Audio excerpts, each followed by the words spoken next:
It's time to account. Hi, I'm Darren Findling of the Probate Pro, and we're going to examine the State Court Administrative Order Form PC 585A. SCAO, State Court Administrative Order, PC for Probate Court, and the form is 585A. This form can be obtained through an internet search, or you're welcome to call our office and we'd give it to you free of charge. With all of these state court administrative order forms, they're created by statutes and court rules that apply to the particular form. This floating arrow at the bottom right corner identifies the statutes and court rules that give rise to this particular pleading.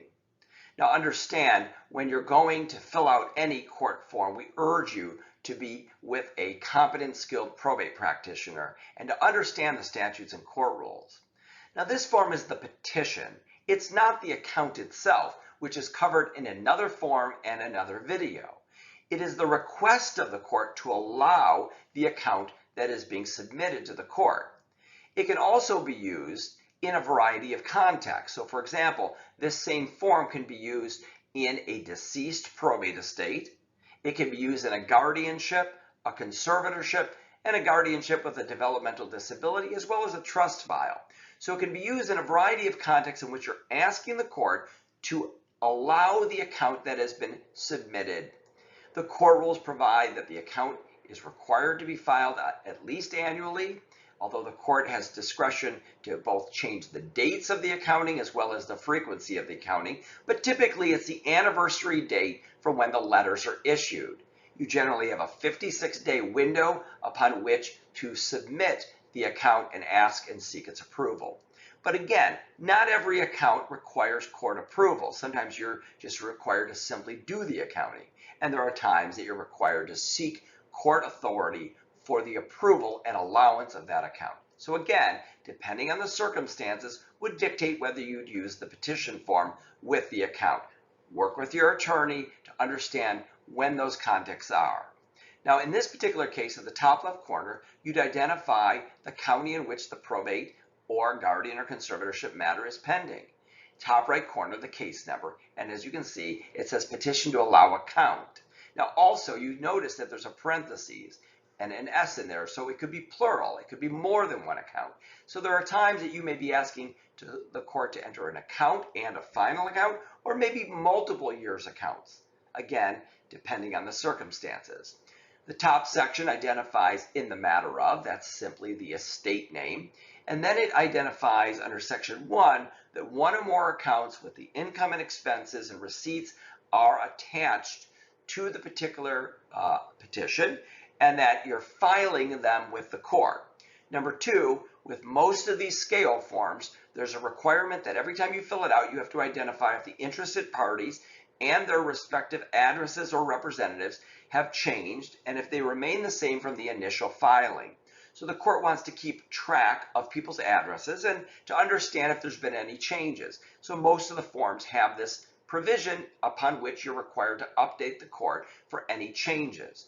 Now again, as part of the filing of any petition, after you file it and it's scheduled for a hearing, there's a requirement to serve this petition. So the court wants to be assured that you are providing accurate information about the addresses, names, and representatives of the people that are involved in the particular matter pursuant to court rule and statute, and that you're giving the requisite service of the notice of that petition, the notice of hearing, and the account. So the people that are receiving it are aware of what they're getting and when the court hearing is, and their rights to object or to allow or disallow the requests that are being set forth in the petition. The next area identifies whether there are any attorney fees or fiduciary fees that are being requested in the account. So typically the language that is included here would mirror the language that are included in the accounts themselves. So in essence, that information is then going to be transposed to this particular part. The request section is simply what you're asking the court to do. In this particular case, if there are fees and expenses and attorney fees and costs, you're asking the court to allow or grant the request that is being set forth in the account. Number 5 provides that you're identifying whether it's an interim account or it's an annual account. And you can see in small print, it says specify, is it the first account, second account, first and second? Is it an annual account, a final account, and so on. Pretty intuitive, that section. Section 6 is if it is a final account or you're no longer, for example, being the conservator and a new conservator is coming on, you may be asking the court to also discharge you, which means to release you of liability from your fiduciary responsibilities. So that's what that little checkbox represents. And if there's a surety bond or a bond, a personal bond, and you're asking the court to cancel the bond because of the request that's set forth in the account, then you check that box.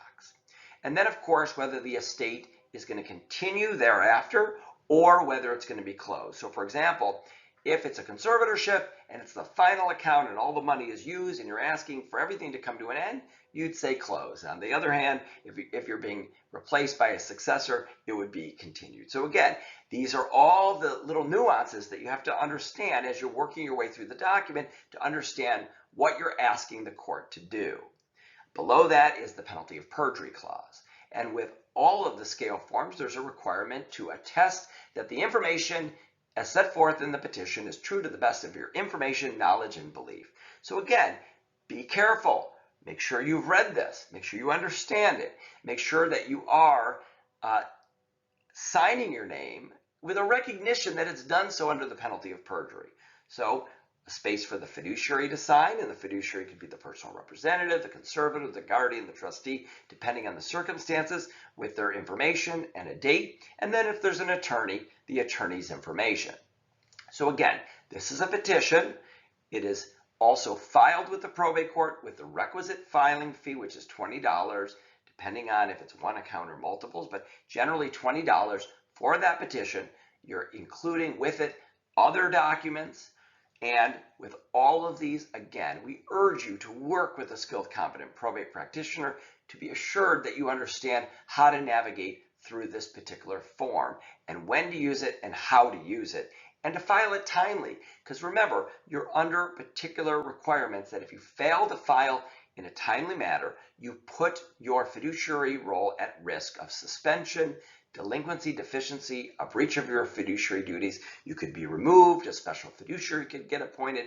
So it's really important that you understand how to fill out this form and the timeliness of doing it, and to make sure you do it correct. Because one of the most frustrating things is that you fill out the form, you file it, you get a hearing scheduled weeks down, you show up to court only to learn that you've made a mistake. And that is incredibly frustrating. At the Probate Pro, we're passionate about everything probate. If you have a question about the petition to allow an account or any probate or trust related issue, visit us at theprobatepro.com or call us at 1-833-PROBATE.